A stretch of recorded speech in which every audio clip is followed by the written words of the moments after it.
అంటే దాని యొక్క సారం ఏముంది? అంటే వేద సాహిత్యాల యొక్క సారం ఏముందంటే ఇదే ఉంటుంది. అంటే ఆత్మను, పరమాత్మను దర్శించుకోవడం ఉంటుంది. ఈ ఆత్మను, పరమాత్మను దర్శించుకోగలిగే వ్యక్తి దేనినైనా దర్శించుకుంటాడు. దేనినైనా సాధిస్తాడు. కనుక మనం యోగ సాధన అనేది దేనికోసమైనా మన జీవితంలో ఏది సాధించడం కోసమైనా ఒక మానవుడిగా యోగ సాధన తప్పకుండా చేయాలి. యోగః కర్మసు కౌశలం అంటే ప్రతి పని లోపల నైపుణ్యతొస్తుంది. సమత్వం యోగః ఉచ్యతే. మన లోపల సమత్వం వస్తుంది. సమత్వం అనేది very important. Balance is health. అంటే మనకు ఆరోగ్యానికి కూడా నిర్వచనము సమత్వం అనే ఉంది. సమదోషాః, సమ అగ్నిచ్చ, సమధాతు మలక్రియాః, ప్రసన్న ఆత్మ ఇంద్రియమణః స్వస్త్య ఇత్యభిధీయతే. అంటే ఆరోగ్యం అంటే ఏంటిది? మన శరీరములో ఉన్న ఈ తత్వాలన్నీ సమంగా ఉండాలి. దోషాలు వాత, పిత్త, కఫాలు సమంగా ఉండాలి. ఇవి ప్రకోపం చెందకూడదు. అంటే యథాయోగ్యంగా ఉండాలి. ఎంతుండాలో అంతే ఉండాలి. సమ అగ్నిచ్చ మన శరీరం లోపల అగ్ని గూడా సమంగా ఉండాలి. అధికంగా అయినా, అల్పంగా అయినా నష్టమే. సమము అంటే 50% అని గాదండి. యథాయోగ్యము. ఎంత అవసరమో అంతే ఉండాలి. సమధాతు అంటే 7 ధాతులుంటాయి మనకు. సప్త ధాతులున్నాయి. రసము, రక్తము, మాంసము, క్రొవ్వు, ఎముక, మజ్జ, రజోవీర్యాలు. ఇవి కూడా ఏ మోతాదులుండాలో ఆ మోతాదులుండాలి. సమధాతు. మలక్రియాః. మలక్రియ గూడా సమంగా ఉండాలి. అంటే ఇప్పుడు మోషన్ ఎక్కువైనా అది రోగమే. మోషన్ రాకున్నా మలబద్ధకం గూడా ఒక వ్యాధి. మూత్రం అధికంగా వస్తే అతిమూత్ర వ్యాధి. మూత్రం రాకుంటే అదొక పెద్ద సమస్య. చెమట అధికంగా రావడము ఒక వ్యాధే. చెమట రాకపోవడం గూడా వ్యాధే. శరీరంలో ఏ మలినమైనా అది ఏ విధంగా బయటికి రావాలో ఆ విధంగా రావాలి. అతిగా వచ్చినా అసలు రాకపోయినా, అల్పంగా వచ్చినా అది వ్యాధవుతుంది. కనుక మనకు సమం గావాలి. చరక సంహిత లోపల అసలు సమయోగమే సమస్త సుఖాలకు మూలమని జెప్తాడు. సమయోగం ఏంటి? సమయోగం అంటే సమత్వం. సమత్వము అంటే యథాయోగ్యం. యథాయోగ్యం అంటే ఏ మోతాదులో చేయాలో ఆ మోతాదులో చేయడం. అది మరి మనకెలా తెలుస్తుంది? అంటే యోగ సాధన చేస్తుంటే మన శరీరములోని కర్మేంద్రియాలు గాని, జ్ఞానేంద్రియాలు గాని, శరీరంలోని ప్రాణాలు గాని, ఇవి సమతా స్థితిని, సమయోగాన్ని పొందుతాయి. అంటే మనము ఈ సమయోగం అనేది కాలము, కర్మ, జ్ఞానము. అంటే జ్ఞానం అంటే జ్ఞానేంద్రియాలను ఎక్కువ ఉపయోగించుకోవడం, కర్మేంద్రియాలను ఎక్కువ లేదా తక్కువ ఉపయోగించుకోవడం, లేదా మన యొక్క ఇక అంటే కాలము అంటే ఏంటంటే బయటి వాతావరణం. ఈ వాతావరణం లోపల గూడా అతి జరిగినా, అల్పంగా జరిగినా మనకు వ్యాధులొస్తాయని జెప్తాడు. అంటే సమత్వం లోపించడమే, సమయోగం లోపించడమే అనారోగ్యం. అంటే ఆ సమయోగము లోపించిన దానిని సవరించడం కోసము ఏదో తెలియని ఒక భావంతోనే అందరూ యోగ సాధన చేస్తున్నారు. అంటే ఆరోగ్యం వస్తది యోగ జేస్తే. ఎందుకొస్తది అంటే అక్కడ చేసే వ్యాయామానికో, సూర్య నమస్కారాలకో, ఆసనాలకో, కపాలభాతి, అనులోమ విలోమకో కాదు. యోగ సాధన చేస్తున్నప్పుడు మన లోపల సమభావం వస్తుంది. సమయోగం వస్తుంది. అది మనకు ఆరోగ్యాన్నిస్తుంది. అదే కృష్ణుడు చెప్తాడు. సమత్వం యోగః ఉచ్యతే. అంటే ప్రతి దాంట్లో మనకు సమత్వం వస్తుంది. మనకు పదార్థాలతోని సంబంధం అనేది 4 రకాలుగా ఉంటుంది. అతియోగము, అల్పయోగము, మిథ్యాయోగము, సమయోగమని. ఇక్కడ ఒక సమయోగమే మంచిది. అతియోగం మంచిది గాదు. అల్పయోగం మంచిది గాదు. యోగము అంటే ఇక్కడ ఏం అర్థం తీసుకుంటారంటే వాటితో సంబంధం. వాటితో కలయిక. అంటే దేనితోనైనా అధికంగా ఉండడం గాని, అల్పంగా ఉండడం గాని, మిథ్యగా ఉండడం గాని అనారోగ్యానికి, దుఃఖాలకు కారణం. మనకు శాస్త్రం లోపల దుఃఖమన్నా, రోగమన్నా ఒకటే పదం వాడడం జరుగుతుంది. అంటే రోగం అంటే దుఃఖమే. అంటే దుఃఖమే అంటారు. ఆయుర్వేదం లోపల రోగాన్ని దుఃఖం అంటారు. ఆరోగ్యాన్ని సుఖం అంటారు. అదే పదంతోని వాడతారు. అంటే మనము సుఖంగా ఉండాలంటే సమయోగంలో ఉండాలి. సమయోగం అంటే మన ఇంద్రియాలను ఉపయోగించడం గాని, అంటే అధికంగా చూడడం, అధికంగా వినడం, లేదా అల్పంగా చూడడం, అల్పంగా దేన్ని చూడకపోవడం, దేన్ని వినకపోవడం, లేదా మిథ్య అంటే చూడనిది చూడడం, వినకూడనిది వినడం. ఇవి మన అనారోగ్యానికి, మన దుఃఖానికి కారణమవుతాయి.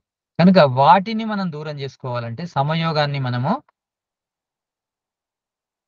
పొందాలంటే యోగ సాధన చేయాలి. అంటే యోగ సాధన గురించి ఎన్నో రకాల అంటే తెలిసినవి, తెలియనివి చాలా ఉన్నాయి. తెలిసిన విషయాలే ఎన్నో ఉన్నాయి శాస్త్రాల లోపల ఎన్నో తెలిపారు. యోగ సాధన వల్ల ఇవి లభిస్తాయని. ఇంకా తెలియనివి గూడా అంటే శాస్త్రంలో రాయనివి గూడా లాభాలున్నాయి యోగ సాధన చేస్తే. కనుక యోగ సాధనను మన ప్రథమ హక్కులాగా, ప్రథమ కర్తవ్యంలాగా మనం చేస్తుండాలి. దాన్నెప్పుడు గూడా మానుకోకూడదు. కానీ యోగ సాధన చేయడం అంటే పరిమితంగా ఆలోచిస్తారు. మనుషులు రిస్ట్రిక్ట్ అయిపోయారు. యోగ సాధన అంటే సూర్య నమస్కారాలు. యోగ సాధన అంటే ఏదో సర్వాంగాసనము, శీర్షాసనము, పశ్చిమోత్తాసనము, హ్మ్. గరుడాసనము ఇది వేయడం లేదా భుజంగాసనము, ఆహ్, మకరాసనము ఇలా అనుకుంటారు. కానీ యోగ సాధన అంటే ఇక ఆసనాల సాధన గాదు. సూర్య నమస్కారాల సాధన గాదు. కేవలం ప్రాణాయామం గాదు. యోగ సాధన అంటే యోగ శాస్త్రంలో చెప్పిన సూత్రాల ఆధారంగా సాధన చేయడం. అది యోగ సాధన అవుతుంది. దాంట్లో ఆసనం అంటే ఏం జెప్పారు? స్థిరం, సుఖం సుఖం ఆసనం. అంటే మనకు ఆసనము అంటే దాని అర్థం ఏం జెప్పారంటే, మీరు ఏ స్థితిలో ఉంటే మీకు స్థిరత్వం ఉంటుందో, సౌఖ్యంగా ఉంటుందో అది ఆసనం అని జెప్పారు. అంటే మనం ఆసనం ఎందుకు చేస్తాము? యోగ సాధన అనేది స్థిరంగా ఉండి చేయాలి గనక, కదలకుండా చేయాలి గనక ఒక ఆసనాన్ని మనం ఆశ్రయిస్తాము. అది ఆసనం. ఆ ఆసనం లోపల కనీసం ఒక 40 నిమిషాలైనా కదలకుండా కూర్చోగలగాలి మనం. ఒక ఆసనం లోపల 40 నిమిషాలు. At least 20 minutes. 20-40 నిమిషాలు మహర్షి దయానంద చెప్తాడు. ఏదైనా ధ్యానం ద్వారా మనం సిద్ధించాలంటే 20-40 నిమిషాలు సాధన చేయాలని చెప్పడం జరిగింది. అంటే మినిమమ్ అయితే 20 మినిట్స్ కదలకుండా ఉండగలగాలి. ఇక 40 నిమిషాల వరకెళ్తే ఇంకా మంచిది. ఆ స్థితి ఉండాలంటే మనకు నడుము నొప్పి ఉండొద్దు, మోకాళ్ళ నొప్పులుండొద్దు, తలనొప్పి ఉండొద్దు, కడుపు నొప్పి ఉండొద్దు, తిమ్మిళ్ళుండొద్దు. ఇవన్నీ లేకుండా దానికి ప్రిపరేషనల్ వర్క్ ఇది. సూర్య నమస్కారాలు గాని, యోగిక్ జాగింగ్ గాని, ఏవైనా గాని ఏదో ఒక వ్యాయామము మన శరీరం లోపల ఉన్న ఈ ఏవైనా పొరపాట్లను తొలగిస్తది. ఏమన్నా మన శరీరం లోపల ఇబ్బందులుంటే దాన్ని సరి జేస్తది. అందుకోసం. కానీ ఆసనాలేసాము, మేము యోగ సాధన చేశాము, మాకు ధ్యానము, సమాధి, ముక్తి లభిస్తాయి అనుకుంటే తప్పు. జ్ఞానాన్ముక్తిః అని ఉంది సూత్రం అంతే. జ్ఞానం ద్వారా ముక్తి లభిస్తది. జ్ఞానం ద్వారా ముక్తి లభిస్తుంటే పరమాత్మ జ్ఞానంతో లభిస్తాడు. మరి పరమాత్మ లభించాలంటే మనమేంటో తెలవాలి ఫస్ట్ ఆత్మ తెలియాలి. తదా ద్రష్టు స్వరూపే అవస్థానం. మన స్వరూపంలో మనం ఉన్నప్పుడు ఈశ్వరుని తెలుసుకోగలం. మన స్వరూపం ఏంటిదో తెలవాలంటే యోగ చిత్తవృత్తి నిరోధః. చిత్తవృత్తులను నిరోధించాలి. చిత్తవృత్తులను నిరోధించాలంటే ఆ చిత్తవృత్తులేంటియో తెలియాలి. చిత్తం అంటే ఏందో తెలియాలి. చిత్తం అంటే మనసు. దాని వృత్తులంటే మనసు యొక్క వ్యాపారం. అవి లేకుండా ఉన్నప్పుడు అవి ఉంటే ఏమైతుంది? వృత్తి సారూప్యమితరత్ర. అంటే మనం దేన్ని చూస్తున్నామో అదే మనం అనుకుంటాం. ఏది వింటున్నామో అదే మనం అనుకుంటాం. అక్కడేనే మన ఆత్మ కేంద్రీకృతమైతుంది. దాని ఆకారాన్నే పొందుతుంది. ఒక వస్తువును మనం గ్రహించాలంటే అక్కడ చిత్తము ఆ ఆకారాన్ని పొందినప్పుడు ఆ చిత్తం ద్వారా ఆత్మ గ్రహిస్తూ ఉంటుంది. కానీ ఆత్మ నేను గ్రహిస్తున్నా అనుకోదు. ఆత్మ తానే దృశ్యాన్ని అనుకుంటది. తానే శబ్దాన్ని అనుకుంటది. తానే చిత్తాన్ని అనుకుంటది.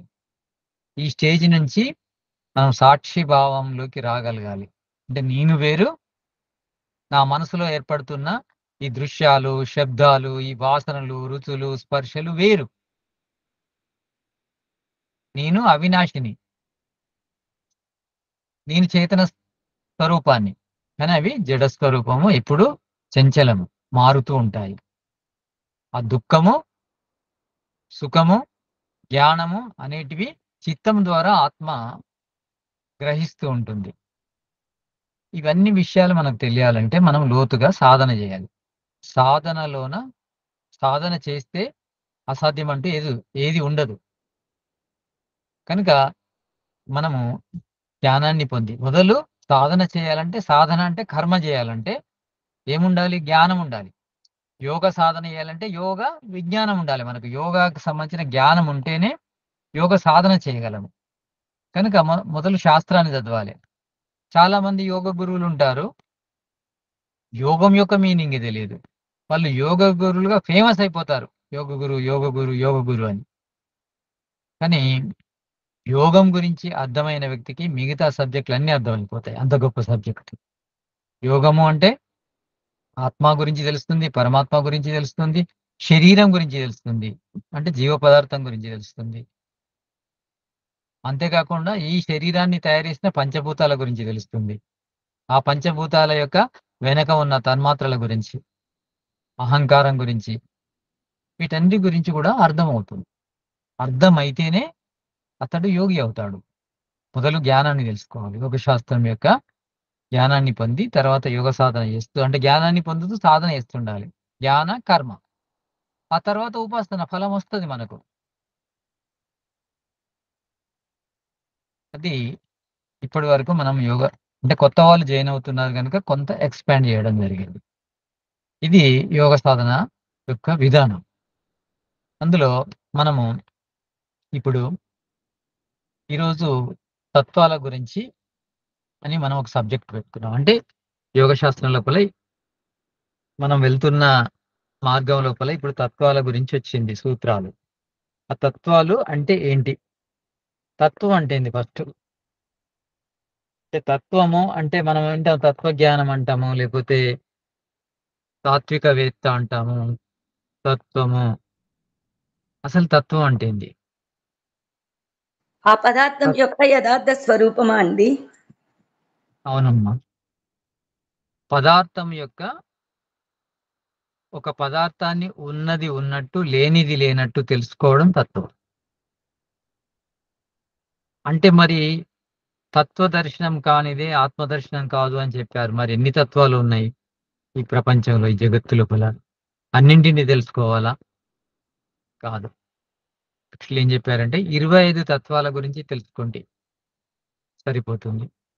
ఆ 25 తత్వాలను తెలుసుకుంటే ఆ 25 తత్వాలు ఈ జగత్తుకు బీజం లాంటివి. అంటే ఆ 25 తత్వాల నుంచే ఈ జగత్తంతా ఏర్పడింది. అందులో కవర్ కాని విషయం అంటూ ఉండదు. అన్నీ అందులోనే ఉన్నాయి. కానీ వాటి మూలతత్వాలు 25టిని మనం మాత్రం తెలుసుకోవాలి. వాటి కార్యరూపం గాదు, మూల రూపాన్ని మనం తెలుసుకోవాలి. ఆ 25 తత్వాలులో 25వ తత్వంను ఆత్మ అవుతుంది. మొదటి 5 తత్వాలు ఈ పంచ మహాభూతాలు. చివరి తత్వము ఆత్మతత్వం. అంటే ఈ 25 తత్వాలన్నీ కూడా మనము స్వయం కృషితో, సాధనతో ముందుకు వెళ్ళిపోయి ఆత్మ వరకు మనం చేరుకోవచ్చు. ఆ తర్వాత అంటే అది చిత్తము సహాయమున తెలుసుకుంటాం. 25 తత్వాలు గూడా చిత్త సహాయమున, అంటే మనసు సహాయంనే తెలుసుకుంటాము. కానీ 26వ తత్వం గూడా ఉంది. అదే ఈశ్వర తత్వం. దానిని మనస్సు ద్వారా తెలుసుకోరాదు. అందుకే సాంఖ్య దర్శనం లోపల ఈశ్వర అసిద్ధిః అనే ఒక సూత్రం ఉంది. ఈశ్వర అసిద్ధిః, ఈశ్వరాసిద్ధిః. ఈశ్వర ప్లస్ అసిద్ధిః. ఈశ్వరుడు సిద్ధించడు. దీనిని నాస్తికులు బాగా వాడుకున్నారు. సాంఖ్య దర్శనం ఏం చెప్తుంది? ఈశ్వరుడు లభించడు. కనుక లేడు గనుక లభించడు. ఈశ్వరుడే లేడు. నాస్తిక్యమే సత్యం అని వాళ్ళు ఇలాంటి ఒక రిఫరెన్స్ తీసుకున్నారు ప్రమాణాన్ని. కానీ అక్కడ ఏ సందర్భంలో వస్తుందంటే అది ఈశ్వర అసిద్ధి అంటే ఈశ్వరుడు సాధనాల ద్వారా దొరకడు. అంటే ఈ మానవుడికి మనస్సు కూడా ఒక సాధనం. అది అంతఃకరణం అంటారు. కరణం అంటే సాధనం. అంతఃకరణం ద్వారా కూడా లభించని తత్వం ఈశ్వర తత్వం. అది అంతఃకరణం ద్వారా మన స్వరూపాన్ని మనం పొందిన తర్వాత మన స్వరూపం లోపల ఈశ్వర తత్వం లభిస్తుంది. అంటే మనస్సుతోని మన సంబంధం అనేది తెగిపోయినప్పుడు. ఆ తెగిపోయినప్పుడే ఆత్మకు పరమాత్మను దర్శించే సామర్థ్యం వస్తుంది. అంటే ఈ ప్రకృతితో సంబంధం ఉన్నంత వరకు ఆత్మకు పరమాత్మ తెలియడు. ఇప్పుడు తెలుస్తున్నాడంటే వింటే తెలుస్తుంది అంతే. వింటే తెలిసేదాన్ని మామూలు జ్ఞానం అంటారు ఇది. ఊహా జ్ఞానం. అంటే ఈశ్వరుడు ఇలా ఉన్నాడు, అలా ఉన్నాడు, ఇలా ఉంటాడు, అలా ఉంటాడు, ఇది చేస్తున్నాడు, అది చేస్తున్నాడు అంటే దాన్ని జ్ఞానం అంటారు. ఆ జ్ఞానాన్ని ధ్యానం ద్వారా విజ్ఞానంగా మార్చుకోవాలి. విజ్ఞానంగా అంటే ఇంకా ప్రత్యక్ష జ్ఞానంగా మార్చుకోవాలి. దానికోసం యోగ.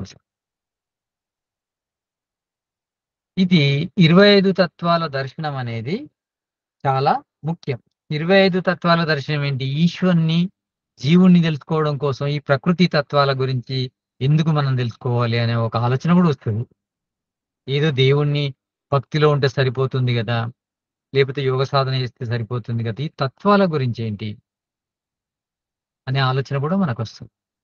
అంటే మనకు తత్వాలన్నిటి లోపల గూడా ఒకటే ఆత్మతత్వం 25 తత్వాల్లో. మిగతా 24 ప్రకృతి తత్వాలే.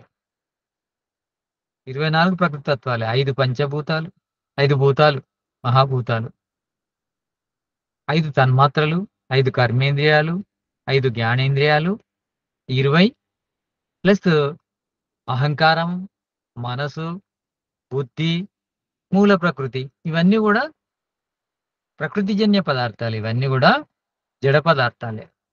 ఈ 24 తెలుసుకున్న తర్వాత ఆత్మ తెలుస్తది. అంటే మన ప్రయాణము ధ్యాన ప్రయాణం. ఈశ్వరునికి మనకు చాలా దూరం లేదు. అంటే ఈశ్వరుడు ఏదో 100 సంవత్సరాల కిందుండే, లేకపోతే ఆ రాముని కాలంలో ఉండే లక్షల సంవత్సరాల క్రితం, లేకపోతే కృష్ణుని కాలంలో ఉండే 5000 సంవత్సరాల క్రితం అని కాదు. చాలా దూరం లేదు. ఇప్పుడు గూడా ఉన్నాడు. కాలేన అనవచ్ఛేదాత్. ఈశ్వరుడు ఎలాంటి వాడు?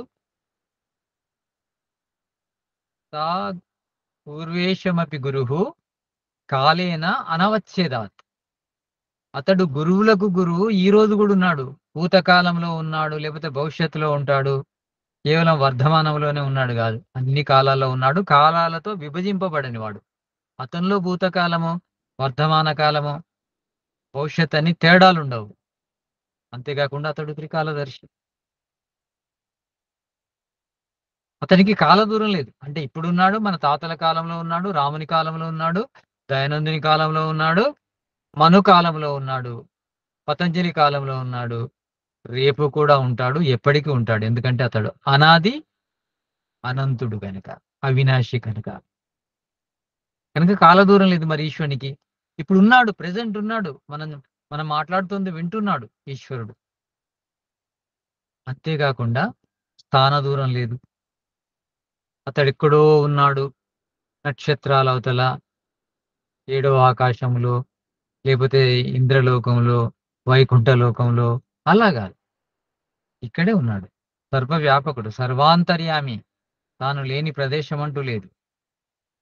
అనురోరణియాన్ మహతో మహియాన్. అణువు లోపల ఉన్నాడు, ఆకాశము బయట ఉన్నాడు. ఆకాశము కంటే పెద్దవాడు, అణువు కంటే సూక్ష్ముడు. మరి అంతటా ఉన్నాడు. మరి అతనికి మనకు కాల దూరం లేదు, స్థాన దూరం లేనప్పుడు అతడు మనకెందుకు అగుపించట్లేదు? అంటే జ్ఞాన దూరం అతనికి మనకు. అందుకే జ్ఞానాన్ముక్తి. ఆ జ్ఞాన దూరాన్ని తగ్గించుకుంటే ముక్తి లభిస్తుంది. అంటే ఈశ్వరుని యొక్క సాక్షాత్కారం అవుతుంది. అతడు జ్ఞాన దూరంలో ఉన్నాడు. అంటే మనం జ్ఞానాన్ని పెంచుకుంటేనే లభిస్తాడు. ఇది మూడో దూరం. సాధారణంగా మనకు తెలిసిన దూరం కాల దూరం, స్థాన దూరం. కానీ ఈశ్వరునికి మనకున్న దూరం జ్ఞాన దూరం. జ్ఞానాన్ని పెంచుకోవాలి. జ్ఞానాన్ని పెంచుకోవాలి అంటే ఆ జ్ఞానములో భాగమే ఈ 24 తత్వాల గురించి తెలుసుకోవడం.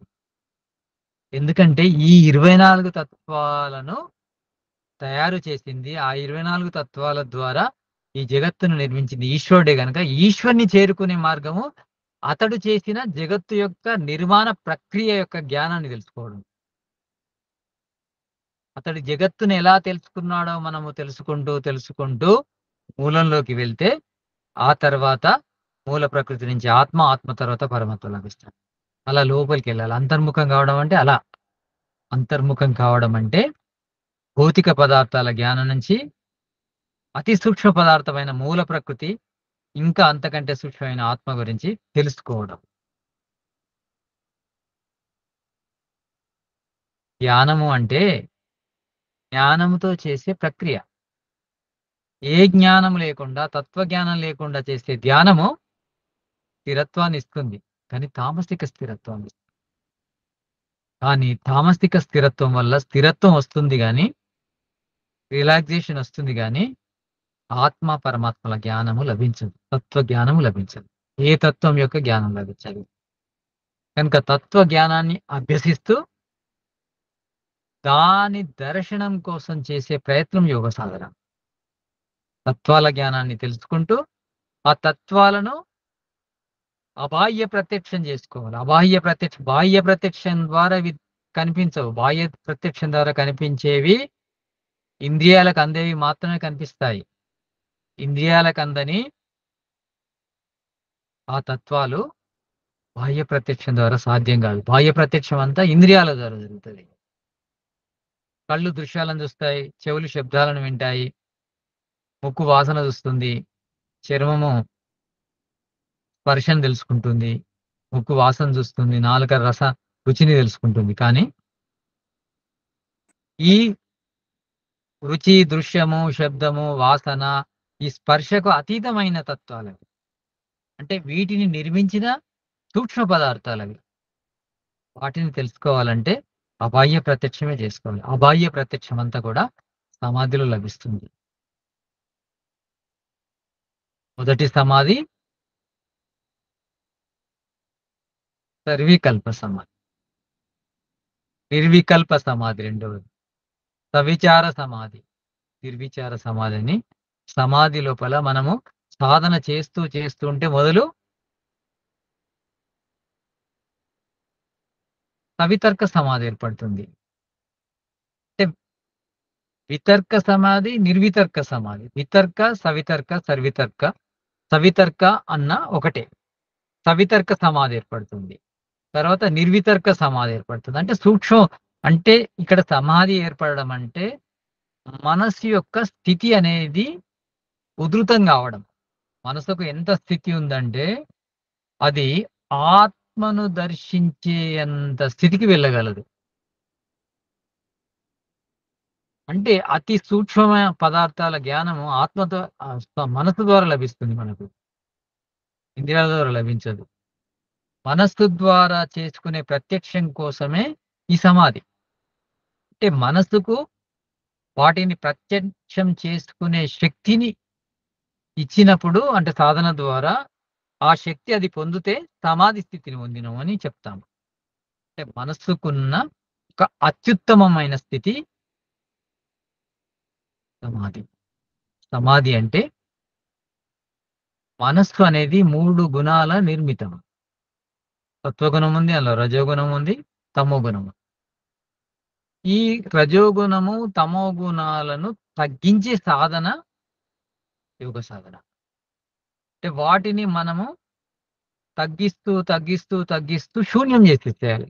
అక్కడ ఒక సాత్విక గుణం మాత్రమే మిగులుతుంది. ఎప్పుడైతే మనసు సాత్విక గుణంతో ఆవృతం అవుతుందో ఆ స్థితిని సమాధి అంటారు. అప్పుడు ఆ సాత్విక స్థితి, శుద్ధ సాత్విక స్థితి లోపల ఎలాంటి జ్ఞానం కలుగుతుందంటే చిట్ట చివరగా మూల ప్రకృతి ఆత్మకు మధ్య ఉన్న విభేదం తెలుస్తుంది. దానినే వివేక ఖ్యాతి అంటారు. అంటే అక్కడ అంటే ఈ కనిపించే జగత్తుకు మూలమేంటిది? మూల ప్రకృతి. సత్వ, రజో, తమో కణాల సామ్య వ్యవస్థను మూల ప్రకృతి అంటారు. ప్రకృతి అంటారు. అక్కడి దాంకెళ్తాం మనం. లోపలికి వెళ్ళిపోయి, అక్కడ మూల ప్రకృతి దగ్గరికి వెళ్ళిన తర్వాత నెక్స్ట్ ఆత్మ ఉంటుంది. అంటే అక్కడ ఆత్మ మూల ప్రకృతికి మధ్య ఉన్న అంటే ఈ చేతన పదార్థానికి, జడ పదార్థానికి మధ్య ఉన్న తేడా తెలుస్తుంది. దాన్నే వివేక ఖ్యాతి అంటారు. అప్పుడు నిజమైన వైరాగ్యం వస్తుంది. దాన్నే పరవైరాగ్యం అంటారు. అంటే ఈ ప్రకృతి అంతా దుఃఖమయం. ఆత్మ అవినాశి. ఆత్మకు ఈ ప్రకృతికి, మూల ప్రకృతికి మధ్య చాలా డిఫరెన్స్ కనిపిస్తది. అంటే మూల ప్రకృతిని నేనెంతో భోగ్య పదార్థం అనుకున్నాను, గొప్ప పదార్థం అనుకున్నాను, ఇదే నాకు కావాలనుకున్నాను. కానీ నా స్వరూపం చాలా గొప్పది. అంతకంటే అద్భుతమైనది అని ఇక ఆ చిన్న వస్తువు ఈ పెద్ద వస్తువుని చూడడం ద్వారా అది చిన్నగా అయిపోతుంది. ఆత్మదర్శనం కాగానే ఆ ప్రకృతి వస్తువు చాలా చిన్నగా, అల్పంగా, నీచంగా కనిపిస్తుంది. అప్పుడు అది వద్దు. దాని నుంచి నేను విడిపోతాను అనే భావమే పరవైరాగ్యం. ఎప్పుడైతే పై పరవైరాగ్యమో భావన వస్తుందో అప్పుడు ఆత్మస్థుడైన ఈ జీవాత్మ ఇంకా పరమాత్మను పొందడం కోసం ప్రయత్నం చేస్తాడు. దాన్ని సంపజ్ఞాత సమాధి. ఇది యోగ యొక్క లక్ష్యం. దీనికోసము మనము తత్వాల గురించి తెలుసుకోవాలి. అందులో తత్వాలేంటి 25 చెబుతాను. మనం సాధన పాదంలో ఉన్నాము. సాధన పాదంలో గూడా నిన్ననే సాధన పాదాన్ని ప్రారంభించాము. అందులో అవిద్య గురించి తెలుసుకున్నాం. నిజానికి చెప్పాలంటే మనకు అవిద్య ఉన్నంత కాలము బంధం ఉంటుంది. అవిద్య ఉన్నంత కాలము మనసు లోపల రాజసికం, తామసికం ఉంటాయి. మనసు లోపల రాజసికం, తామసికం ఉన్నప్పుడు మనకు సత్య జ్ఞానం తెలియదు. యథార్థ జ్ఞానం. దానికి రాజసికాన్ని, తామసికాన్ని దూరం చేసుకోవాలంటే అవిద్యను దూరం చేయాలి. అవిద్య అంటే అనిత్యాన్ని నిత్యం అనుకోవడం, అశుచిని శుచి అనుకోవడము, దుఃఖాన్ని సుఖం అనుకోవడము, అనాత్మను ఆత్మ అనుకోవడం. ఇది ఎందుకు అనుకుంటున్నామంటే జ్ఞానం లేకపోవడం వల్ల. జ్ఞానం వస్తే అప్పుడు అనాత్మను అనాత్మనే అనుకుంటాము. అశుచిని అశుచి అనుకుంటాము. అనిత్యాన్ని అనిత్యమే అనుకుంటాము. అనాత్మను అనాత్మనే అంటే దేనికదే అనుకుంటాం. దుఃఖాన్ని దుఃఖమే అనుకుంటాము. కానీ ఇప్పుడు ఒకదానికొకటి అనుకుంటున్నాం. అంటే అనిత్యాన్ని నిత్యం అంటే ఈ శరీరం అనిత్యం. నిత్యం అనుకుంటున్నాం అజ్ఞానం వల్ల. వింటాము. కానీ మనసు లోపల మాత్రం ఇది ఎప్పటికుంటదన్నట్టు అశుచి ఇది. కానీ శుచి అనుకుంటాం. చాలా ఫ్రెష్ స్నానం చేశాను. చాలా ఫ్రెష్‌గున్నాను అనుకుంటాం. కానీ లోపల మలినాలుంటాయి దీనిలో. ఇక దుఃఖాన్ని సుఖం అనుకుంటున్నాం. ఈ ప్రాపంచిక సుఖాలన్నీ కూడా దుఃఖయుక్తమైనవి. కనుక వివేకం గలవారు ఈ ప్రాపంచిక సుఖాలన్నిట్లో కూడా దుఃఖం మిళితమైంది గనుక మంచి పరమాన్నం లోపల పంచ పక్ష పరమాన్నం లోపల ఒక విషం చుక్కనేసినా అదంతా విషమైపోతుంది. అంటే విషయుక్తమైన ఆహారంలాగా భావిస్తారు ఈ ప్రాపంచిక సుఖాలను వివేకం లభించిన యోగి. కనుక ఇది వద్దనుకుంటాడు. అది వద్దనుకునే స్థితి రాజసికం, తామసికం దూరంగా అందే కాదు. రాజసికాన్ని, తామసికాన్ని దూరం జేసుకోవాలంటే మనలోని అవిద్యను దూరం జేసే ఒక సాధనం జ్ఞానం. జ్ఞానాన్ని పొందుతూ మనము అవిద్యను దూరం జేసుకోవాలి.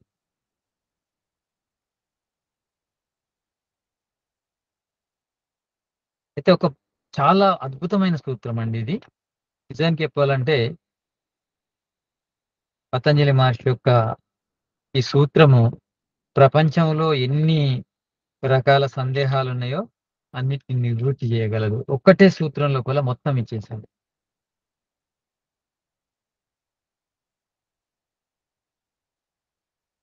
ప్రకాశ క్రియ స్థితిశీలం భూతేంద్రియాత్మకం భోగాపవర్గార్థం దృశ్యం.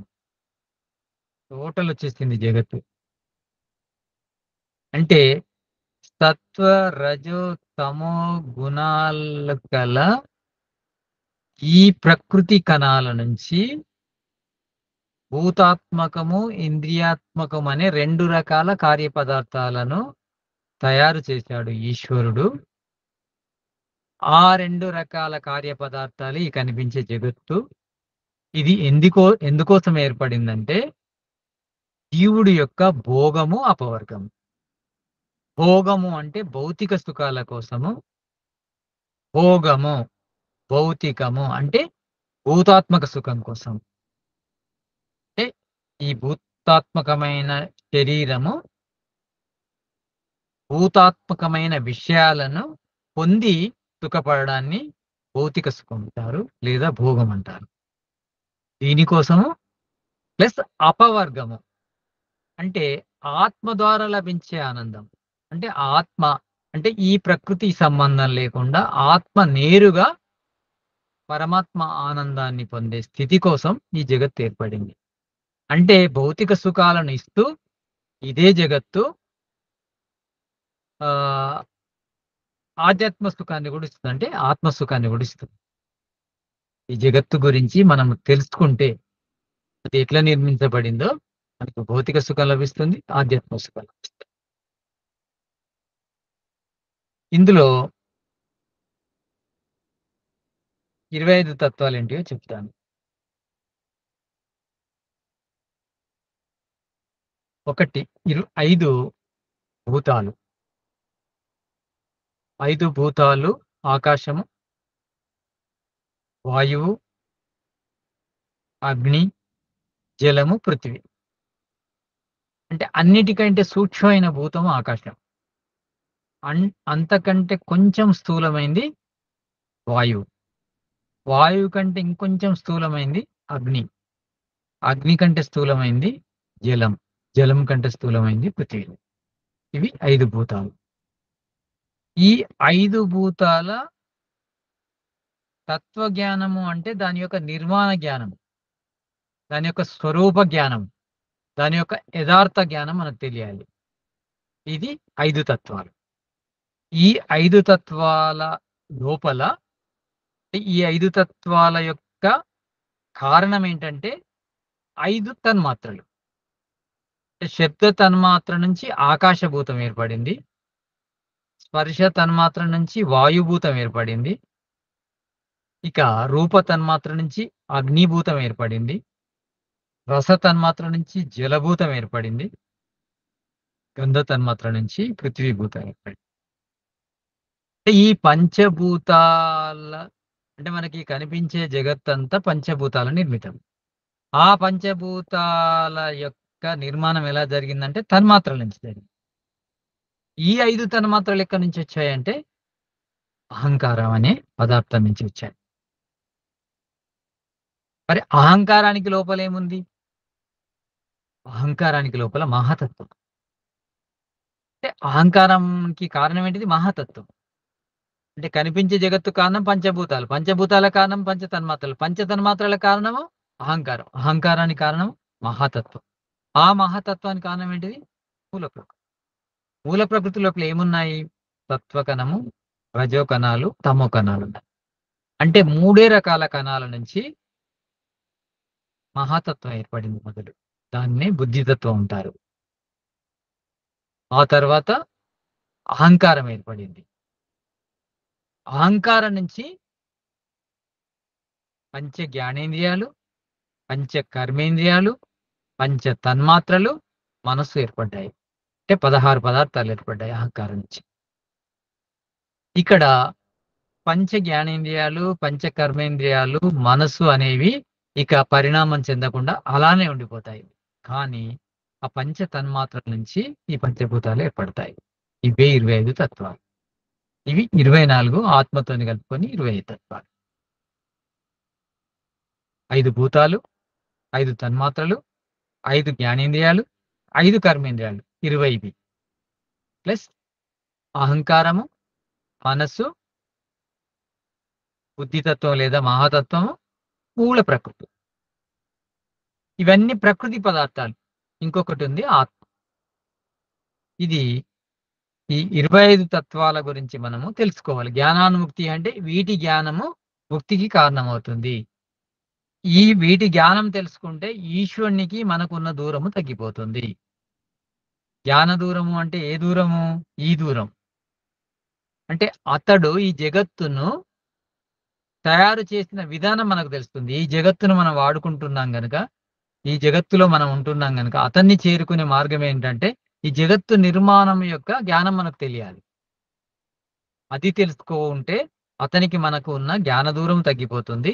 జ్ఞానానుముక్తి అనే సూత్రానికి కూడా ఇదే ఆధారం. వీటి గురించి మనం తెలుసుకోవాలి. వీటిని తెలుసుకోవడం లోపలనే మనకు మామూలుగా స్థూలభూతాల గురించి తెలుసుకుంటే కొంత మనసు అనేది కొంచెం సూక్ష్మమైనట్టు. స్థూలభూతాల వెనుకున్న తన్మాత్రలు తెలుస్తున్నాయంటే ఇంకా సూక్ష్మమైనట్టు మనసు. అంటే మనసును ఎంత సూక్ష్మం చేసుకుంటూ పోతామంటే చివరికి శూన్యం అయిపోతుంది మనసు. మన్ అమన్ హోజానా అంటారు. మనస్సు అనేది సూక్ష్మం ఎప్పుడవుతుంది? మనం ఎంత దానికి సూక్ష్మమైన విషయాన్ని తెలుసుకునే పని పెడతామో అంత సూక్ష్మం అయిపోతుంది మనసు. స్థూలమైన విషయాల మీదనే మనసును కేంద్రీకరిస్తే స్థూలంగా ఉంటుంది. మనసు ఏంటిది? వృత్తి సారూప్యం ఇతరత్ర. అంటే దేనినైతే చూస్తుందో దాని ఆకారాన్ని పొందుతుంది మనసు.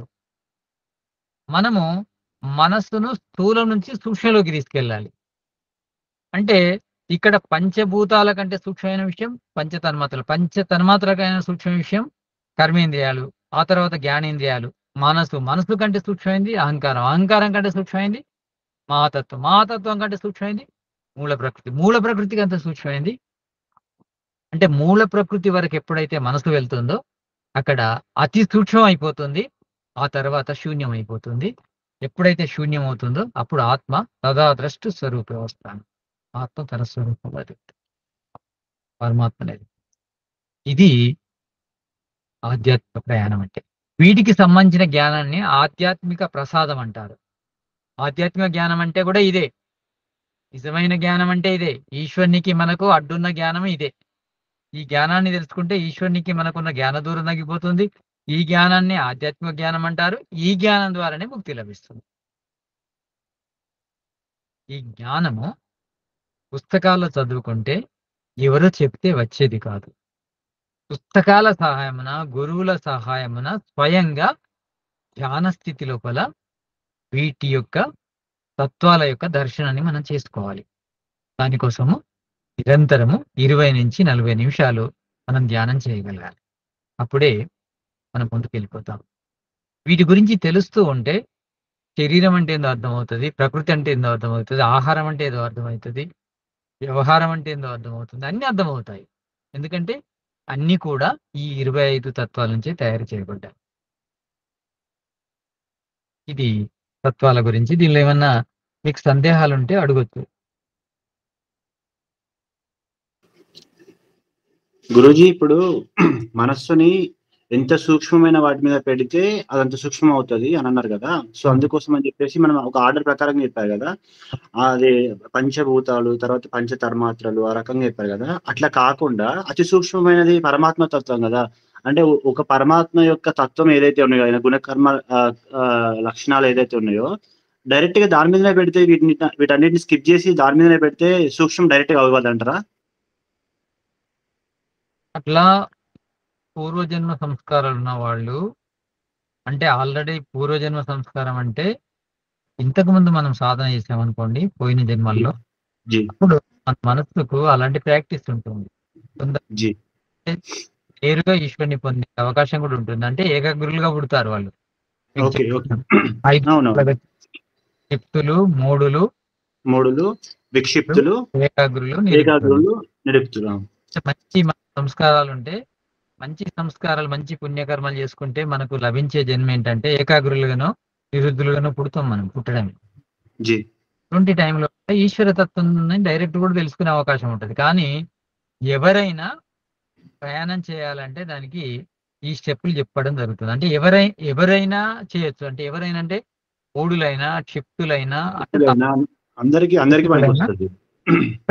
ఈ పద్ధతిలో వెళ్ళిపోతే ఆ పద్ధతిని స్కిప్ ఎప్పుడు చేస్తా మనకు ఆ నాలెడ్జ్ ఉందనుకోండి ఆటోమేటిక్ గా అయిపోతుంటది వెళ్ళిపోతుంటది ఓకే ఓకే ఓకే అయిపోం కదా దీనికి అర్థమైనాక దానికోసం మళ్ళీ ఎందుకు అవుతాం అవును అవును కానీ మనకు అర్థమైందని తెలుసుకోవాలంటే వాటిని ప్రయోగించి చూడాలి వాటి గురించి మనకు తెలుసా పృథ్వీ అంటే ఏంటి తెలుసా జలం అంటే తత్వము జీ ఇచ్చిన జ్ఞానం ఉండాలి మనకు జీ ఈశ్వరుని ఉపాసన కూడా చెప్పడం జరిగింది యోగేష్ మీకు మనం ఇంతకు ముందు చెప్పడే ప్రత్యపస్థ తదర్థ భావనం అతన్ని జపిస్తూ అతన్ని భావించడం ద్వారా కూడా మనం అతని లాంటి ఆకారాన్ని పొందే అవకాశం ఉంది అంటే అలాంటి చిత్త స్వరూపాన్ని పొందే అవకాశం ఉందని దాని అర్థం జీ జీ అది సమాధి స్థితిలో చెప్పుకున్నాం మనం అది సమాధి పాదంలో సమాధి పాదంలో జీ ఇవన్నీ కూడా ఉన్నాయి చాలా ఎలా ఉంటాయంటే కానీ ఈశ్వర జ్ఞానం ఎలా ఉంటుందంటే చాలా ఆప్షన్స్ ఉంటాయి అరే ఇదే పద్ధతిలో పో అని అలా ఏముండదు ఇది కాకుండా ఇది కాకుండా ఇది అని ఎన్నో మార్గాలు చెప్పడం జరుగుతుంది అది ఎందుకు అన్ని మార్గాలు ఎందుకు చెప్పారంటే అందరి యొక్క సామర్థ్యము ఒకే రకంగా ఉండదు కనుక అందరినీ కూడా ఆత్మ ప్రాప్తి ఈశ్వర ప్రాప్తి కలిగించడం కోసమే శాస్త్రాలు పనిచేస్తాయి అందుకోసం ఇవన్నీ ఆప్షన్స్ ఉంటాయి ఏ ఆప్షన్ ద్వారానైనా పోవచ్చు లక్ష్యాన్ని ఏరుకోవడం ముఖ్యం అక్కడ ఇంకా ఎవరికైనా ప్రశ్నలు ఉంటే అడగండి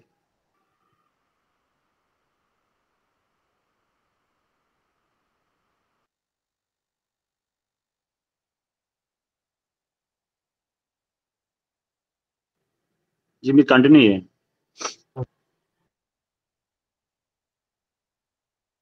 నిన్న మీకు అవిద్య యొక్క స్థితులు చెప్పడం జరిగింది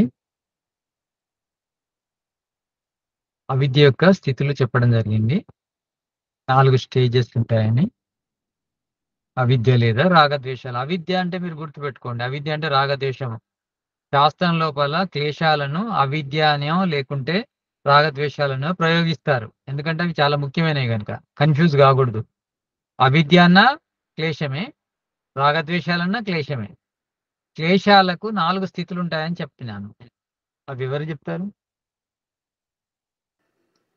ప్రసుప్త తనుస్థితి విచ్ఛిన్న స్థితి ఉదార స్థితి ఓకే ఇందులో ఏ స్థితి మంచిది తనుస్థితి తనుస్థితి మంచిది క్రియాయోగం ఎందుకు చేయాలి మనం తనుస్థితిని పొందడానికి చేయాలి రాగద్వేషాల యొక్క తీవ్రతను తగ్గించడం కోసం తగ్గించుకోవడానికి తీవ్రత తగ్గుతుంది దానికోసం క్రియాయోగం చేయాలి క్రియాయోగం లోపల 3 ఉంటాయి 3 కలిస్తే క్రియాయోగం అవుతుంది జీ ఏంటివి 3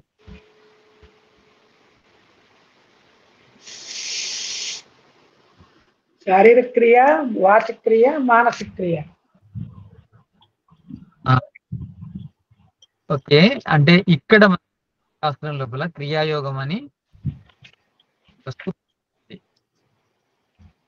దాంట్లో 3 కలిస్తే క్రియాయోగం అవుతుంది తపస్సు స్వాధ్యాయము ఈశ్వర ప్రణిధానం తపస్సు స్వాధ్యాయనం ఈశ్వర ప్రణిధానం ఎవరైతే తపస్సు చేస్తారో ఈశ్వర ప్రణిధానం చేస్తారో స్వాధ్యాయనం చేస్తారో వాళ్ళకు క్రియాయోగం సిద్ధిస్తుంది అంటే క్రియాయోగం సిద్ధిస్తే ఏం జరుగుతుందంటే తనుస్థితి ఏర్పడుతుంది తనుస్థితికి వెళ్ళిపోతాయి అది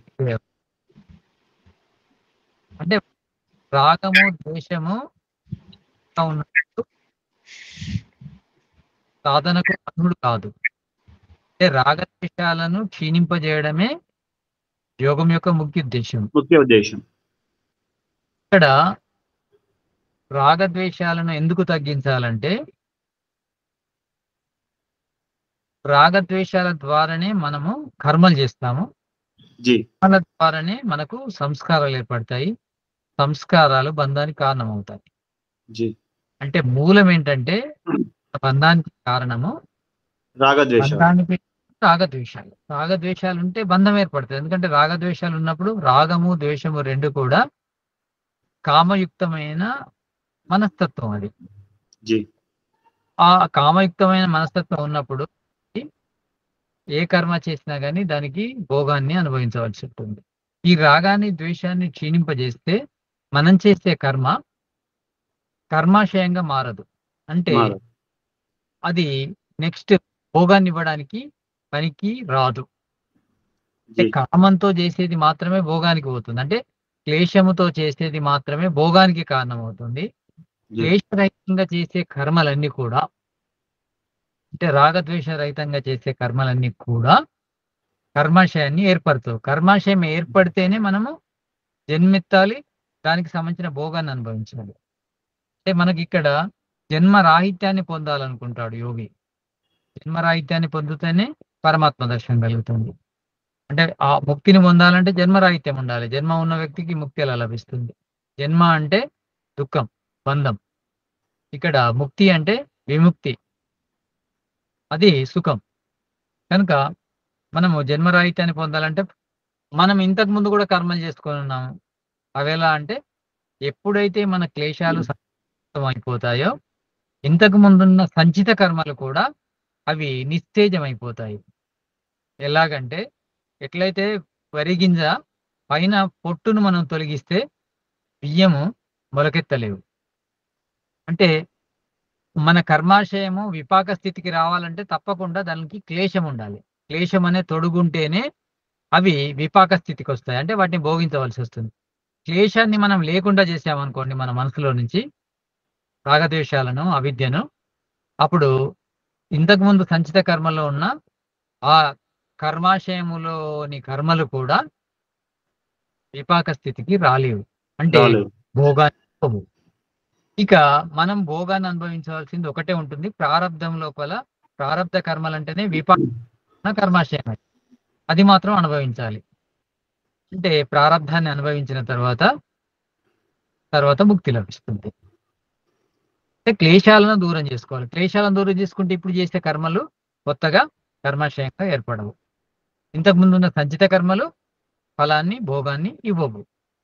కేవలం ఒక ప్రారబ్ధ కర్మలు, క్రియామాణ కర్మల్లోని తీవ్రమైన కర్మలను మాత్రమే మనము భోగించవలసి ఉంటుంది ఈ జన్మలో. అందుకే కొంతమంది యోగులకు కష్టాలు వచ్చాయి. ఎందుకు వచ్చాయంటే వాళ్ళ ప్రారబ్ధాన్ని అనుభవించారు. ఈవెన్ దయానందుడు కూడా 30 రోజులు రక్త విరేచనలతోని బాధపడ్డాడు. ఎందుకంటే ప్రారబ్ధాన్ని భోగించడానికి ఒక అవకాశం దొరికింది. అది అంటే ఆ భోగము కంప్లీట్ కానిదే జీవాత్మ ముక్తిని పొందదు. నితాంత ముక్తిని పొందదు. నితాంత ముక్తి అంటే ఇంకా జన్మలోకి రాకుండా శరీరంతో పూర్తి సంబంధము తెగిపోవడం. ఓకే. ఆ స్థితి రావాలంటే ప్రారబ్ధాన్ని మాత్రమే అనుభవించాలి. ప్రారబ్ధాన్ని మాత్రం అనుభవించడంలో ప్రాబ్లం లేదు. కానీ సంచిత కర్మలు అనుభవించాలంటే చాలా ఉంటాయి. మరి అవి అనుభవించాలంటే కష్టం కనుక క్లేశాలను దూరం చేసుకోవాలి. ఇప్పుడు చేసే కర్మలు సంచిత కర్మల్లోని ఏ కర్మ కూడా మనకు భోగాన్ని ఇవ్వకుండా అయిపోతుంది. కనుక క్లేశాన్ని దూరం చేసుకోవాలి. అంటే క్లేశం ఉంటేనే కర్మలు భోగాన్ని ఇస్తాయి, కర్మాశయం ఏర్పడుతుంది అనేది గుర్తుపెట్టుకోవాలి యోగ సాధన చేసేవాళ్ళు. అది చాలా మందికి కర్మ అనే ఒకే పదాన్ని వాడుతుంటారు. ఒకవేళ ఒకే కర్మ ఉంటే, వాసనలు అనే కర్మలు లేకుంటే ఎన్నడికి కూడా ముక్తి దొరకపోతుంది. ఎందుకంటే క్లేశాలను దూరం చేసుకోవచ్చు. మనం తీవ్రంగా వైరాగ్యాన్ని పొందితే క్లేశం నుంచి దూరం పోతాం. కానీ కర్మలు భోగించాలంటే కోట్ల జన్మలు ఎత్తాలి. ఈశ్వరుడు మనకు ఒక మంచి అవకాశం ఇచ్చాడు. మీరు కర్మలు భోగించకున్నా మీ క్లేశాలను సమాప్తి చేసుకోండి. ఆ కర్మల భోగం లేకుండానే ముక్తిని కల్పిస్తానని. అదే గొప్ప వరం. ఇంకా మనం అంటే ఆ క్లేశాలు దూరం కావాలంటే మనకు జ్ఞానం లేదే క్లేశాలు మన నుంచి దీనికి సంబంధించి ఏమైనా ఉన్నాయా?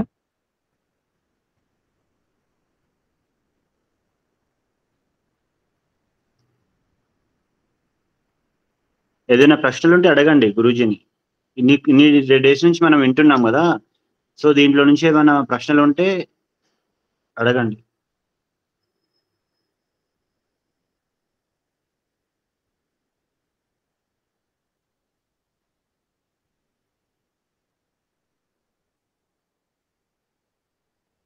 ఇంతకు ముందు కూడా ఏమైనా ఉంటే అడగొచ్చు. లేకుంటే మనం ఇంకో టాపిక్‌లోకి వెళ్ళిపోదాము. ఇక్కడ అంటే మనకు ఈ తత్వాల గురించే ఇంకొంచెం డీటెయిల్‌గా తెలుసుకుందాం. జగత్తు ఏర్పడక ముందు ఈ జగత్తును మనం సృష్టి అంటున్నాం. సృష్టి ఏర్పడక ముందు ఈ జగత్తు ప్రళయ స్థితిలో ఉంది. అంటే ప్రళయం అంటే ఏంటి? సృష్టి అంటే ఏంటి? ప్రళయము అంటే ఈ జగత్తుకు మూల కారణాలున్నాయి. మూల కణాలు. సత్వ, రజో, తమో కణాలున్నాయి. ఈ సత్వ, రజో, తమో కణాలు విడివిడిగా ఉండడము ప్రళయం. ఆ సత్వ, రజో, తమో కణాలు వివిధ రకాలుగా కలిసి కనిపించే జగత్తులా మారడం సృష్టి. ఈ కనిపించే జగత్తంతా కూడా మళ్ళీ అదే తమో, రజో, సత్వ కణాలుగా విడిపోతుంది. ఇది ఎన్ని సంవత్సరాలు ఇలా ఉంటుంది, ఎన్ని సంవత్సరాలు అలా ఉంటుందంటే 432 కోట్ల సంవత్సరాలు ఈ జగత్తు స్థితి ఉంటుంది. సృష్టి. అంతే సమయం 432 కోట్ల సంవత్సరాలు ప్రళయ స్థితి ఉంటుంది. అంటే విడివిడిగా ఉంటాయి. సత్వకణం వేరే, రజోకణం వేరే, తమోకణం వేరే. విడివిడిగా ఉన్నప్పుడు అవ్యక్త స్థితిలో ఉంటాయి. వెలుగు లేదు, గాలి లేదు, ఆకాశం లేదు, ఏమీ లేదు. శబ్దము లేదు. అవ్యక్త స్థితి అంటారు అది ప్రళయాన్ని. ఆ ప్రళయంలో అవ్యక్త స్థితిలో ఉన్న ఈ సత్వరజతమో కణాలు సృష్టిగా మారడము ఎలా జరుగుతుందంటే ఫస్ట్ సత్వకణము, రజోకణము, తమోకణము సంసర్గం చెందుతాయి. అంటే దగ్గరకు చేరుకుంటాయి. దగ్గరకు చేరుకోవడం ద్వారా సత్వకణము లోపల ప్రకాశము, రజోకణము లోపల క్రియ, తమోకణం లోపల స్థితి ఏర్పడతాయి. దీన్నే అనుగ్రహం అంటారు. ఇలా అనుగ్రహం చెందిన తర్వాత అంటే దీన్ని మూల ప్రకృతి అంటారు. మూల ప్రకృతి అంటే ఇందులో ఒక సత్వకణం ఉంది, ఒక రజోకణం ఉంది, ఒక తమోకణం ఉంది. ఇందులో ఈక్వల్‌గా ఉన్నాయి. సత్వకణం ఒకటే, రజోకణం ఒకటే, తమోకణం ఒకటే. ఒక కణంలాగా ఏర్పడ్డాయి అనుకుందాం. ఒక వ్యవస్థ ఏర్పడుతుంది. దీన్ని సామ్య వ్యవస్థ అంటారు. అంటే ఈక్వల్‌గా రజోకణము, తమోకణం, సత్వకణం ఈక్వల్‌గా ఉండడం. సామ్య వ్యవస్థ. దీన్ని మూల ప్రకృతి అంటారు. ఈ మూల ప్రకృతి అంటే ఇందులో సత్వకణము, రజోకణము, తమోకణము ఈక్వల్‌గా ఉన్న ఈ మూల ప్రకృతికి కొన్ని సత్వ కణాలొచ్చి చేరితే కొత్త పదార్థం ఏర్పడుతుంది. దాన్నే మహాతత్వం అంటారు. మహాతత్వం అనేది మొదటి నిర్మాణం సృష్టి లోపల. మహాతత్వం ఒకటే ఏర్పడదు. అలాంటి మహాతత్వాలు ఎన్నో ఏర్పడతాయి. అంటే ఒక మహాతత్వం గురించి విచారిస్తే ఇలాంటి మహాతత్వాలు కోటానుకోట్లు ఏర్పడతాయి. కానీ పద్ధతి ఇదే పద్ధతిలో ఏర్పడుతుంటాయి. మహాతత్వం ఏర్పడింది. ఈ మహాతత్వంలో కొన్ని మహాతత్వాలకు రజోకణాలు కలిసి అహంకారం అనే పదార్థం ఏర్పడుతుంది. అంటే మొత్తము మహాతత్వం అంతా అహంకారంగా కన్వర్ట్ కాదు. మహాతత్వాలు కొన్ని ఉంటాయి. అందులో కొన్ని మహాతత్వాలు అహంకారంగా మారుతాయి. అహంకారములో కొన్ని అహంకారాలు అలానే ఉండి ఇంకా కొన్ని అహంకారాలు కర్మేంద్రియాలుగా మారుతాయి. కొన్ని అహంకారాలు జ్ఞానేంద్రియాలుగా మారుతాయి. కొన్ని అహంకారాలు మనసుగా మారుతాయి. కొన్ని అహంకారాలు తన్మాత్రలుగా మారుతాయి. 16 రకాలుగా మారుతాయి అహంకారాలు. ఆ తర్వాత ఇక తన్మాత్రల నుంచి కొన్ని తన్మాత్రలు పంచభూతాలుగా ఏర్పడతాయి. అంటే ఇప్పుడు ఈ జగత్తు లోపల మహాతత్వాలున్నాయి. అహంకారాలున్నాయి. మనస్సు ఉంది, జ్ఞానేంద్రియాలున్నాయి, కర్మేంద్రియాలున్నాయి, తన్మాత్రలున్నాయి, పంచభూతాలు కూడా ఉన్నాయి. అన్నీ ఉన్నాయి. అన్ని స్టేజుల్లోని పదార్థాలున్నాయి ఇప్పుడు. ప్రెజెంట్ మన బాడీలో కూడా ఉంటాయి ఇవన్నీ. వీటి గురించి అర్థం చేసుకోవాలి మనం. వీటి గురించి నేను ఏదో శబ్ద జ్ఞానం చెప్తున్నాను. దాన్ని మీరు ప్రత్యక్షంగా సాధన చేసి పొందగలగాలి మనం. అందుకోసమే ధ్యానం. ఇది ఎలా ఏర్పడింది? సత్వకణము, రజోకణము, తమోకణము. కణానికి గుణం ఏంటిది? ప్రకాశశీలము. రజోకణం యొక్క గుణం ఏంటిది? క్రియాశీలము. తమో కణం యొక్క గుణం ఏంటిది? శీలము, స్థితిశీలం. అంటే 3 రకాల కణాలు కోటాను కోట్ల రకాల పదార్థాలుగా మారాయి. ఎలా మారాయి? సంఖ్యలో తేడా, పర్సెంటేజ్‌లో తేడా, రేషియో నిష్పత్తిలో తేడా వలన ఇన్ని పదార్థాలు ఏర్పడాయి. కానీ దేనిలో ఉన్న పదార్థమైన ఈ సత్వకణము, రజోకణం, తమోకణం ఇవే 3 ఉంటాయి. కానీ వీటి లోపల వ్యత్యాసము, రజోకణాలు ఎక్కువ ఉండి సత్వకణాలు తక్కువ ఉంటే ఓ రక పదార్థము, తమో కణాలు ఎక్కువ ఉంటే ఇంకో రకమైన పదార్థము. ఈ పర్సెంటేజ్‌లో తేడాల వల్ల సత్వము 20% ఉంది, రజము 30% ఉంది. ఇక తమము 50% ఉందనుకోండి. అదో కొత్త పదార్థం. ఇలా రకరకాల పదార్థాలు ఏర్పడ్డాయి ఈ జగత్తులో కూడా. ఎట్లనైతే సైన్స్ లోపల ఎలక్ట్రాన్లు, ప్రోటాన్లు, న్యూట్రాన్ల సంఖ్యను బట్టి పదార్థం మారుతూ ఉంటుంది. అంతే కదా! ఆక్సిజన్ అంటే 8 దాని పరమాణు సంఖ్య. హైడ్రోజన్ అంటే 2 ఒకటే పరమాణు సంఖ్య.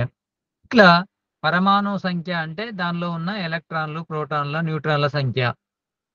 అదే విధంగా కూడా పదార్థాలు కూడా రకరకాలుగా మారడానికి కారణము ఈ సత్వకణము, రజోకణము, తమోకణముల పర్సెంటేజ్‌లో తేడా వల్ల. అలా ఈ జగత్తు అంటే పంచభూతాలు. పంచభూతాల నుంచి పంచభూతాలు అన్నీ కూడా పరమాణువుల రూపం అంటే పంచభూత పరమాణువులుగా మారింది జగత్తు. అందుకే సంధ్యావందనంలో ఒకటి వేద మంత్రం వస్తుంది. ఓం మృతంచ సత్యంచ అవిద్యా తపసో అద్యజాయత తతో రాత్రజాయత తతఃసముద్రో అర్ణవః.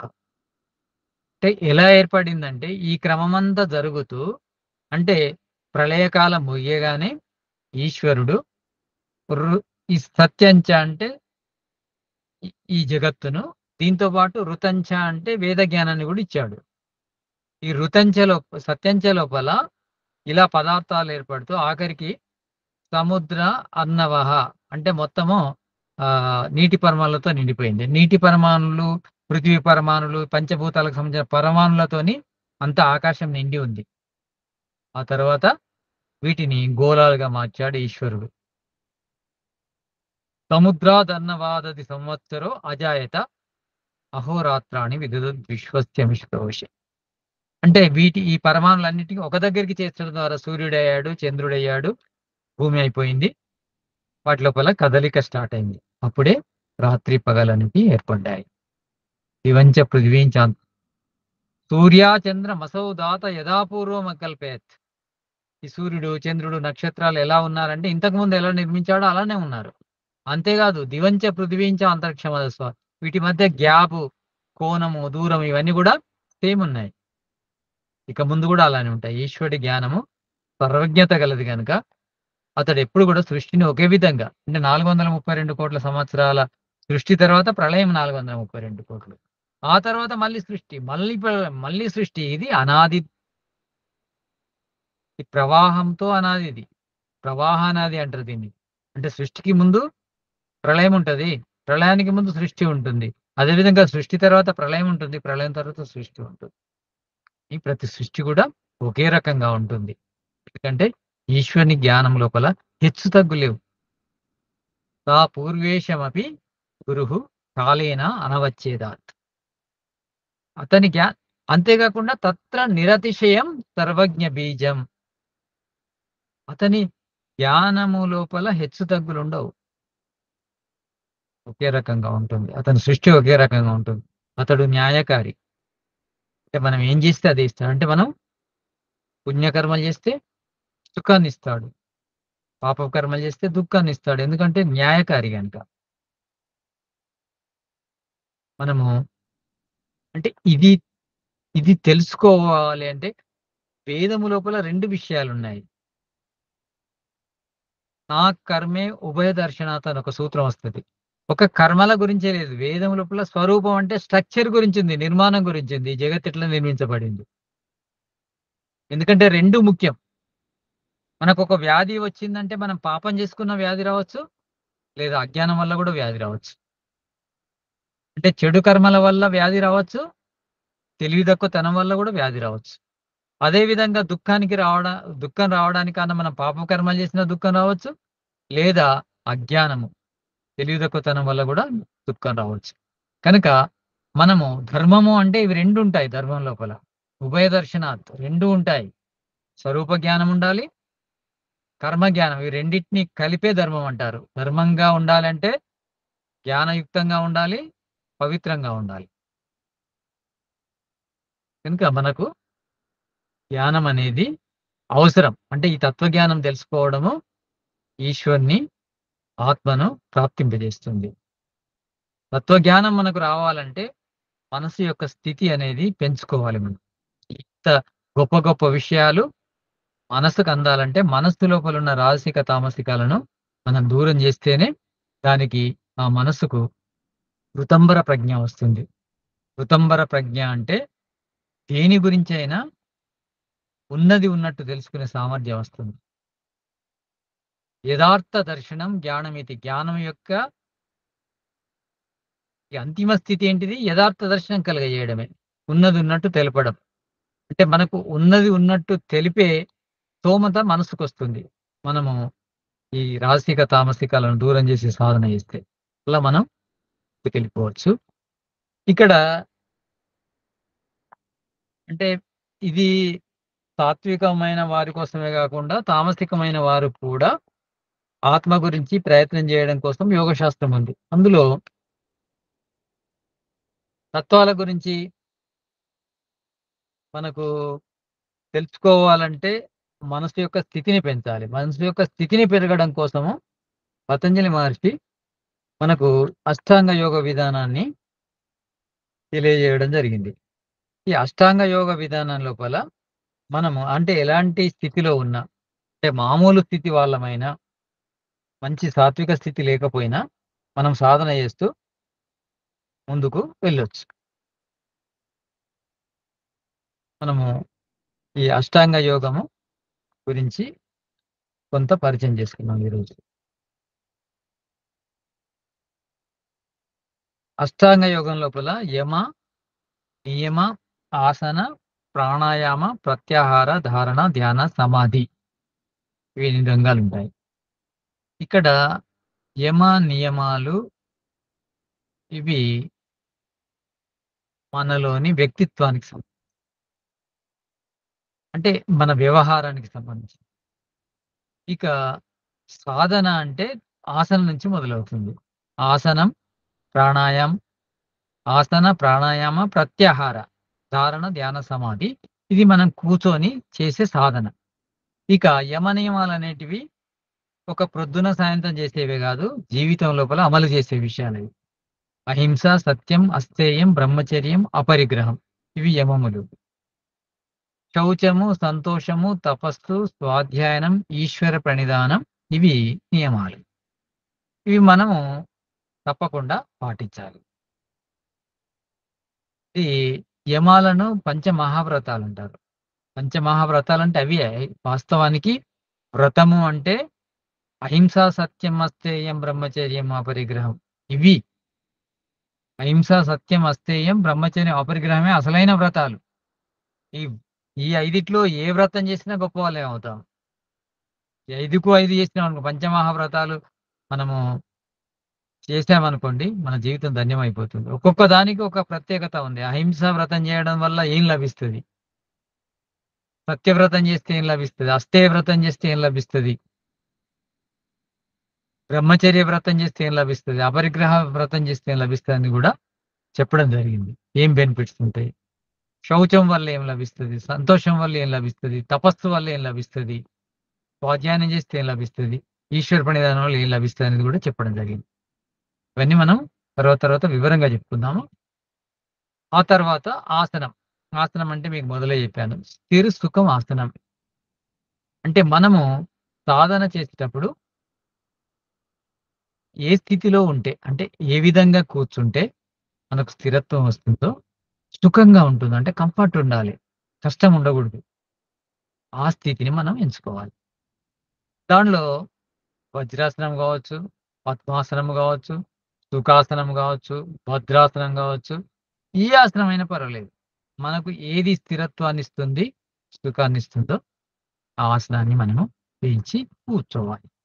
కనీసం 20-40 నిమిషాలు కదలకుండా కూర్చోగలగాలి. ఈ అభ్యాసం మనం చేయాలి. ఆ తర్వాత ప్రాణాయామం. ఇందులో ప్రాణాయామము 4 ప్రాణాయామాలు చెప్పడం జరిగింది. పతంజలి మహర్షి శాస్త్రం లోపల. ఏంటంటే బాహ్య కుంభకం, అత్త కుంభకం, స్తంభవృత్తి, బాహ్య ఆభ్య అంతరక్షేపి. ఈ 4 ప్రాణాయామాలు. బాహ్యాభ్యంతరక్షేపి, స్తంభవృత్తి, తర్వాత అంతఃకుంభకం, బాహ్య కుంభకం. ఈ 4 లోపల అందరికీ అనుకూలమైంది, పరిచయం ఉన్నది బాహ్య కుంభకం. బాహ్య ప్రాణాయామం అంటే గాలిని బయటికి నెట్టేసి బయట ఆపడం బాహ్య కుంభకం. ఇది మనకు సమాధి పాదంలో కూడా వచ్చింది. ప్రత్యర్థనం విదరణాభ్యాం వా ప్రాణస్య అనే ఒక సూత్రం. అంటే ఈ బాహ్య ప్రాణాయామం మహర్షి దయానందుడు కూడా సత్యార్థ ప్రకాశం లోపల అన్నింటికంటే మిక్కిలి కళ్యాణకారి అని రాయడం జరిగింది. కనుక కనీసం ఒక 3 సార్లు మనము ఈ ప్రాణాయామం చేయాలి. అంటే ఆసనం, ప్రాణాయామం, తర్వాత ప్రత్యాహారం. అంటే ఎప్పుడైతే ఆసనం మనకు సిద్ధిస్తుందో, ప్రాణాయామం సిద్ధిస్తుందో, ప్రత్యాహారం ఈజీ అవుతుంది. ప్రత్యాహారం అంటే పంచ జ్ఞానేంద్రియాలను పంచ విషయాల నుంచి మళ్లించాలి మనం. అంటే కళ్ళు దృశ్యాల వైపు వెళ్తుంటాయి, చెవులు శబ్దాల వైపు వెళ్తుంటాయి, ముక్కు వాసన వైపు వెళ్తుంటది, చర్మం స్పర్శ వైపు వెళ్తుంది, నాలుక రుచి వైపు వెళ్తుంది. వాటిని వాటి విషయాల వైపు వెళ్లకుండా నిరోధించడము ప్రత్యాహారం. అంటే అంతర్ముఖం చేయడం. అంటే ఇంద్రియాలు బహిర్ముఖమై ఉంటాయి, ఎప్పుడు విషయాల వైపు ఉంటాయి, కానీ వాటిని అంతర్ముఖం చేయాలి. ఇంద్రియాల లోపల ఏముంది? మనస్సు లోపల కేంద్రీకృతం చేయాలి ఇంద్రియాలను. అంటే వాటి విషయాల నుంచి మళ్లించాలి. దాన్ని ప్రత్యాహారం అంటారు. ఇలా ప్రత్యాహారం చేసిన తర్వాత ఇంద్రియాలు మనస్సు యందు ఉండిపోతాయి గనుక ఆ మనస్సు లోపల ధారణ శక్తిని మనం పొందాలి.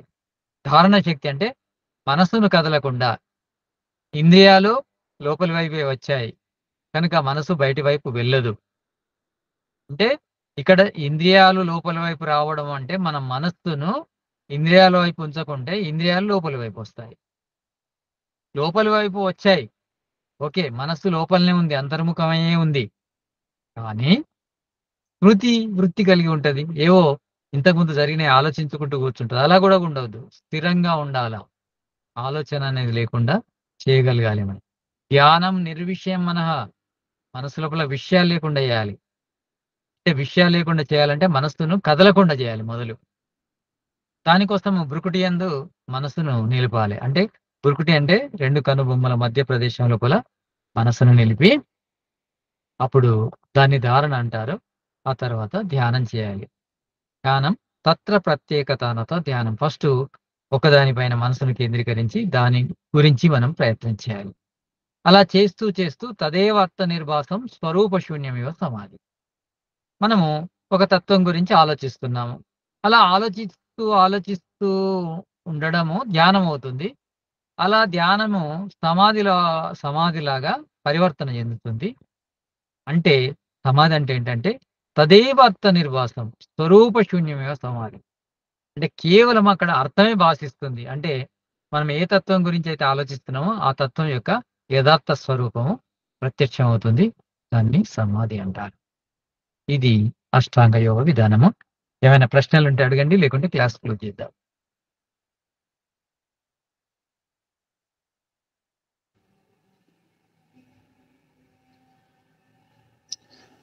జీ ఒక బాలుడు సాత్విక స్వభావంతో ఉన్నా కూడా ఆటోమేటిక్ గా అతనికి పరమాత్మ దర్శనం చేసుకోవాలనే కోరికతో ఉంటాడా? సాత్విక దర్శనం ఉంది కాబట్టి, లేదంటే ప్రాపంచిక సుఖాలలో కూడా సాత్వికతతో కలిగి ఉండడం కూడా ఉంటుందా? ప్రాపంచిక విషయాల్లో కూడా సాత్వికత ఉంటుంది. ఓకే. సాత్వికత యొక్క లక్షణం ఏంటంటే మంచి స్వభావం కలిగి ఉండడము, జీ జ్ఞానము కలిగి ఉండడము, తర్వాత ప్రశాంతంగా ఉండడం, ప్రసన్నంగా ఉండడం. అంటే ఆటోమేటిక్ గా సాత్వికత అనేది ఈశ్వరుని వైపు మళ్లించబడుతుందా, లేదంటే ఒకవేళ వేదం అనేది పరిచయం కాకపోతే వాడు ప్రపంచం వరకు ఆగిపోతాడు అని నా ప్రశ్న. ప్రపంచం వరకే ఆగిపోతాడు. ఓకే.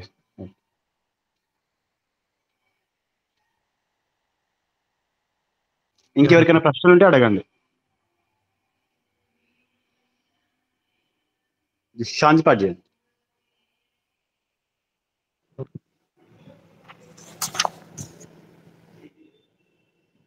నమస్తే గురుజీ.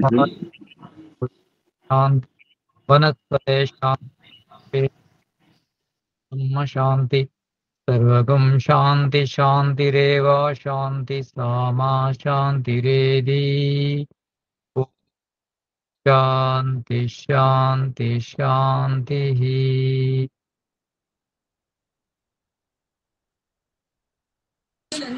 ధన్యవాదాలు గురుజీ. నమస్తే. నమస్తే గురూజీ. ధన్యవాదాలు గురూజీ. నమస్తే. ఓం నమస్తే, ధన్యవాదాలు గురూజీ. నమస్తే గురుజీ.